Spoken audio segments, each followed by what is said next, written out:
It looks like it's Oh, from their exactly. physician. Exactly. It might even be Yeah. a reminder. Your doctor, Dr. Martinez, recommends that you wash your hands 5 times Right. a day, or something. I've actually had doctors write prescriptions. Hey everybody, Ken Hendricks from Home Instead Senior Care here. Thanks so much for joining me again today. Today, my guest is Alzheimer's and dementia expert, Dr. Jytte Lokvig. Jytte has joined me on previous shows before, and in those conversations, we really took the time to dive into her background as an author and being the founder of the Alzheimer's Cafe group here in Santa Fe, New Mexico. But today, Jytte and I are going to be chatting about some practical help for the often challenging aspects of caring for a loved one with dementia. During these especially challenging times, some things have become a lot more complicated, which is not going to be news to many of you. But as we know, the CDC recommends, along with things like wearing a mask, that good personal hygiene and hand washing are our primary means of protecting ourselves and our loved ones against the coronavirus. These things can be very simple for many, but a real challenge for those living with dementia at various stages. So hopefully we're going to be able to offer some helpful tips for you caregivers out there today. Please welcome my friend Jytte Lokvig. Thanks for joining me, Jytte. Thank you, Ken. I'm so glad to be here. I always love chatting with you. Thank you for taking the time. So first off, we know things are drastically different for people at different stages of dementia-related illnesses. Can you give us just an overview of maybe the types of things one would expect to see ranging from early to mid to later stages, like signs and symptoms, different types of hurdles? What would you Sure. see at early stages of dementia? Early stages of dementia, you see a lot of repetition uh, and uh, and some confusion and short-term memory loss in bits and pieces. Mm-hmm. And in the early stage, sometimes it's hard to tell if there's really something wrong. So what you're looking for is something that keeps happening. Like if it's a constant issue of repeating the same question over and over and over again. And the same thing with other things. Like, people may mistake, this sounds crazy, and it's more into the mid stage, as a mistake a toothbrush for a spoon. I mean, they are not, to look at a toothbrush and have no idea what it is and how to Yeah. use it.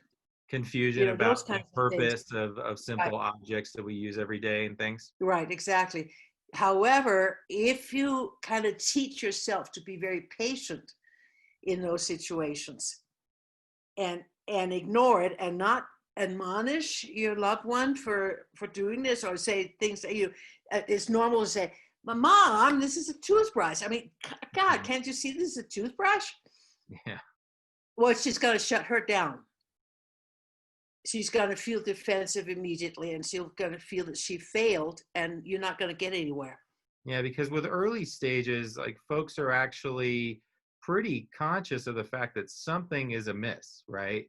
And so Exactly, you have exactly. And they're interactions scared. like that, they kind of promote shame and defensiveness, like you said, because they Exactly, know something's going on. They probably don't really want to admit how much it's affecting them. But I exactly. mean, I can identify with how that would be. It'd be very, very beneficial for people to love me enough to take the time to be patient with me. Right, right. And that's true in all of us. Yeah. We all have little glitches here and there in our lives and in our relationships. And if we just don't immediately react, and we have a tendency to do that, we just jump to it. If you can teach ourselves not to do that, just take Hmm. that extra breath. Actually, my first book, Alzheimer's A to Z, Secret to Successful Caregiving, is filled with recommendations in almost all the sections. Take a deep breath. Mm. Don't That's, react. Take a deep breath first, and then, because that gives you that moment to think about it. And now, that our lives have changed because of COVID, mhm. and who knows how long that's going to be going on, is it even more important than before? Because if you're caring for somebody at home, family is like you're constantly in each other's faces. Mm. And you're stuck together. You don't really have any relief, and it's going to be extra hard. So you are going to be an incredible breather, which will help you actually. It's a great preventive of influenza and COVID, is to breathe well and deep. So, you know. Yeah, it also has benefits with regard to just relaxing and settling in, promoting, like the lack of reactivity, like you were talking about. So what might Right. people expect to see in the mid to later stages? What types of things start to come up? Well, in the mid stages, this kind of thing is exaggerated. Mistaking utensils, being confused, for instance, at mealtime about what to do with what.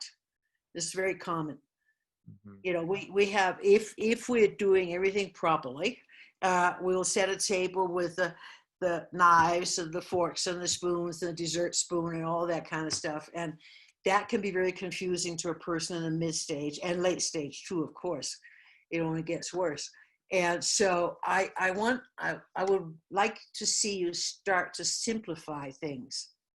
You don't have to be overt about it, but just simplify things. And what's important in all the stuff that you do with somebody that you're caring for is that they don't feel that they're singled out. So as much as possible, you do what you expect them to do. So if I decide it is wiser to eliminate everything except the fork for whatever meal we're having right now, then I'm going to do the same. I'm not going to single you out because you have dementia. I want to make sure that I do the same. So we all eat with forks tonight. That's great. I really Because like people that are not, advice. yeah, what we don't understand is like people with dementia are not stupid. No, They're no. not stupid And at we all. know that, and we know that it's a disease, but yeah, we wouldn't want to do anything that would inadvertently make someone feel that way, especially for something that they have no control over. Yeah, Right. we can, we sometimes with the best of intentions create very awkward circumstances. So that's fantastic advice, I think. As much as possible, think for them in that moment. What are they going through? What do you think they're perceiving at that moment? Try and place And yourself watch their in their shoes, reactions right? and watch their body language and their reactions. If you see somebody tense up, you probably can't get anywhere with them. You have to find a way to get around that. Because when we tense up, we're being very protective of ourselves and we are on the defensive, Hmm. you know. So So, at the yeah, onset here, we promised that we were going to talk about the idea of practical advice with regard to personal hygiene and things. What are some of the specific right. types of hurdles that one might encounter with a loved one around those things? Is it just the general forgetfulness, the complexity of the task, or the feeling maybe of like losing the concept of time and feeling like they just washed their hands, maybe, especially if they're having to do All it frequently, that. right? Like, Yeah, all of that. Yeah, yeah. They'll argue with you. Oh, I just washed my hands, right? You know very well they didn't because you can tell, right? yeah, yeah. And by the way, this is not only about COVID, it's just about the disease process again, and there's something, and I haven't really found any literature on this, but I've observed it. Just so you know, I worked alongside people in facilities with clients for almost 10 years, every single day, all day long. And that taught me what I know. Yeah. Yeah, the literature doesn't tell you. It's a hands-on experience. And what I would observe, and it was kind of puzzling, there's a real aversion to water, Hmm. period, to drinking it and to using it for washing anything. It was very rare. There are a couple of exceptions to this. I actually had one client who was obsessive about showers. She loved to take showers, and we used to use that as diversion. I mean, she was the cleanest person in the whole facility, I tell you. Wow. But most of my clients were just the opposite. It was very hard to get them in the shower or bath, and even like you said, the hand washing, that was very hard too. Yeah. So what I did, I developed a way of working with them on that. So I would use the soap and get very, frothy, and then kind of make a game out of it. Mm-hmm. I say, oh boy, and I get soap that really smelled good, even if their own sense of smell was pretty bad. I said, oh, I love this soap, and I'll pretend that she chose that particular soap when we went shopping. That's good So stuff. I gave her a compliment about it. And then, here, you want to try it? And we'll wash hands together. And literally, I would take her hands in mine and we'd wash together. So you're already getting Because, into some of this, some practical tips. Like you're mentioning demonstration being a really, really great thing. I love the part about, choosing different soaps that smell different, and it makes it actually a fun activity. And so for early stages, let's say for someone who's caring for a loved one who's, they're probably not providing a lot of hands-on care. They're in early stages of a dementia-related illness. Do you think that signs around the bathroom as a yes. reminder could be beneficial, things like that? All the way up through the mid stage, actually, I've used signs, but as you get into the mid stage, you have to simplify them.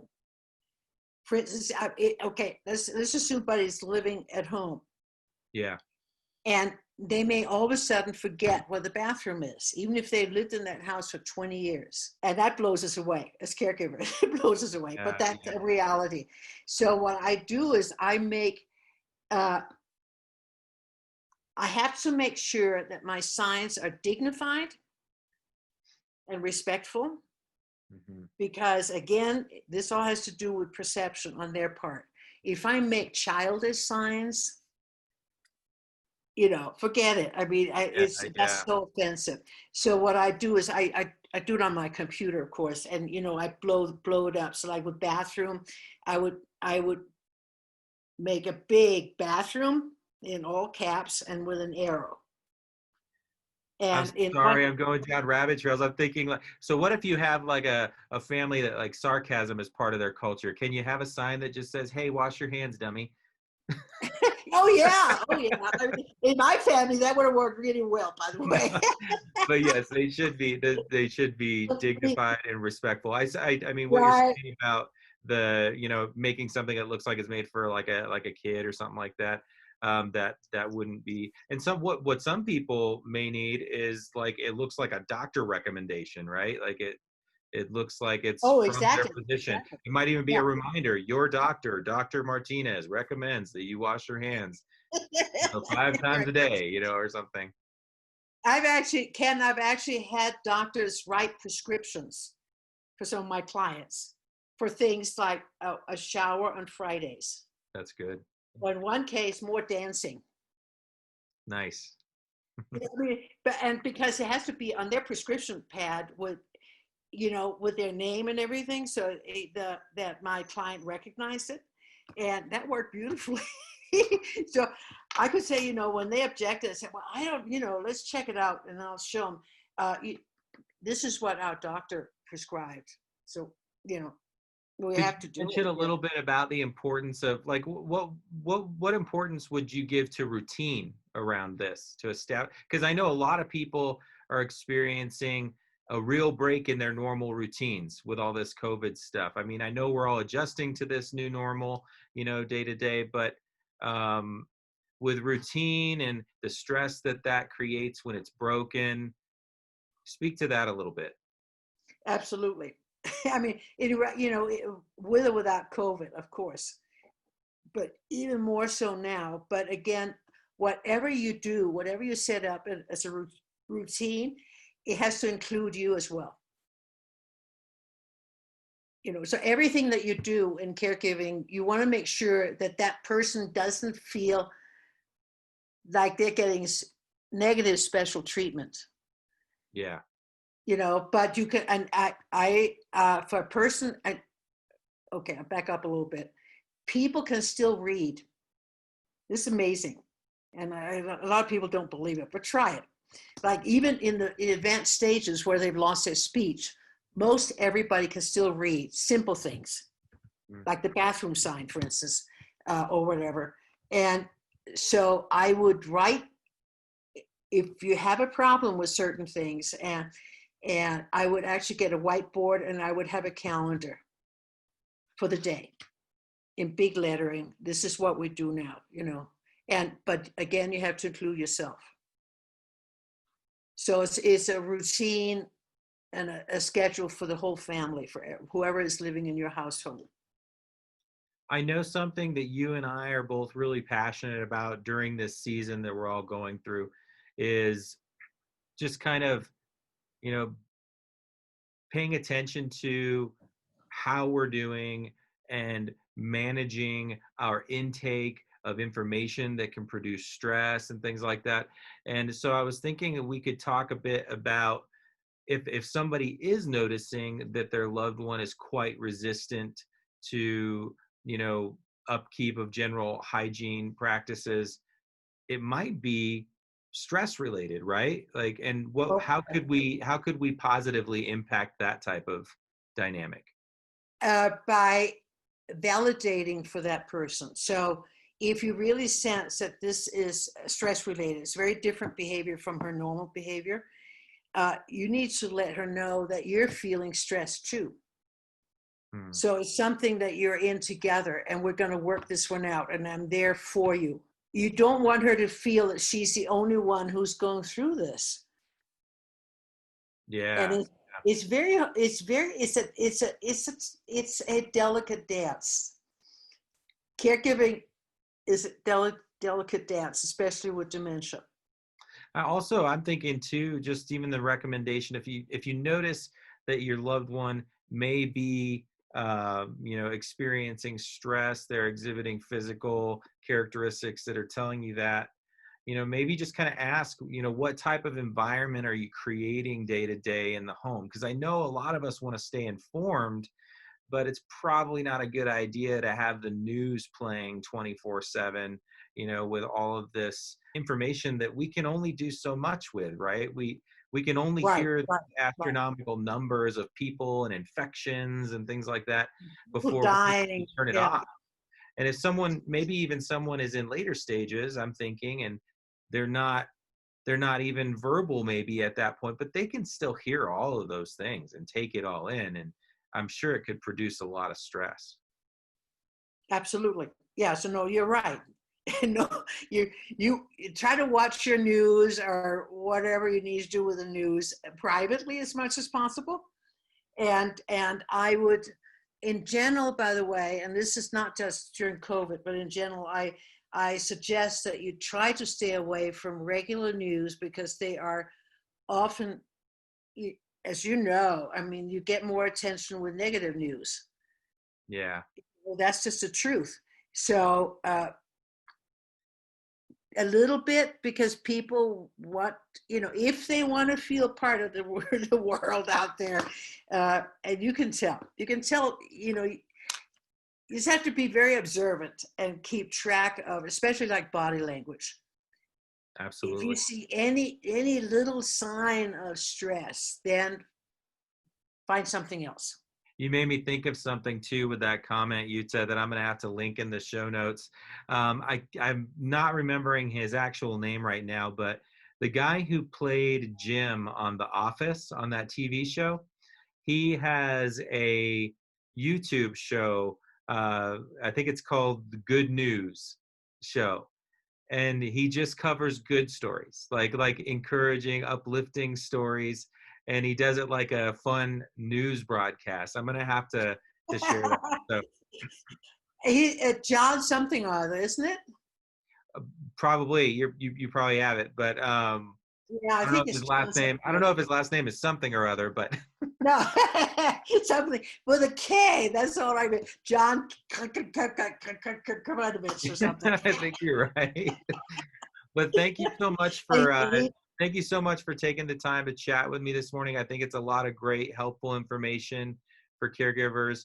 And I mean, you and I, we've been brainstorming for a bit, and I know we're going to be able to do several of these. So I hope people out there got some valuable information that you can put into practice with your loved ones. Anything you want to share with people out there? Any message of encouragement? Yeah, just one thing that I thought of. especially now because of what's happening, and you're spending more time at home now. So even as a home caregiver, even if you have somebody come in to help you, you know, you're with home instead, and by the way, you guys are great. So the Thank you. audience knows you're wonderful, and if you have a couple, people coming in for a few hours every day or a few days a week to help you out, that's great. But it's a very, very intense situation when you are basically isolated like that. And so what I suggest is that you think of ways to include your loved one as much as they want, as much as they can handle in your daily routines. So have her, let's assume it's your mom, have her help with making salad for dinner, for instance, or setting the table, or clearing the table, or vacuuming, or whatever works for her. So she's part of it. And you might, if she needs, this happens in later stages, by the way, people get very antsy, have a tendency to be very antsy and need things to do. And because they can't communicate with you very well, it often leads to conflict between you. So in a home situation, have something set up so at other times other than when you need to cook dinner or make a meal, that she still has a way to fiddle in, not necessarily in the kitchen, but with kitchen-like things, if that was her thing. Only if that was her thing. Or, if you have somebody, like I had one client who said that her mom didn't even know where the kitchen was because she was from a wealthy family. They always had cooks and maids, and she had no idea where the kitchen was. In her case, she was an avid reader, but she was at a stage she couldn't read anymore. But she also liked to write. So I actually set up a system so that she had access. It wasn't obvious to her, but she had access to writing things and to reading things and note-taking and all that kind of stuff, so that she had something to do when I wasn't able to keep her busy that time. And I highly recommend that you do that, whatever fits with the person you're caring for. That's great advice, Jytte. Thanks so much for coming on today. We're going to do this a lot more. I know it. So I hope you have a great rest of your day, and we'll see everybody soon. Thank you. Thanks, honey. Cool. Yeah, thank you. For over 25 years, Home Instead has helped seniors stay home. Now, staying home isn't just staying in the place they love. It's staying safe. Home Instead. To us, it's personal.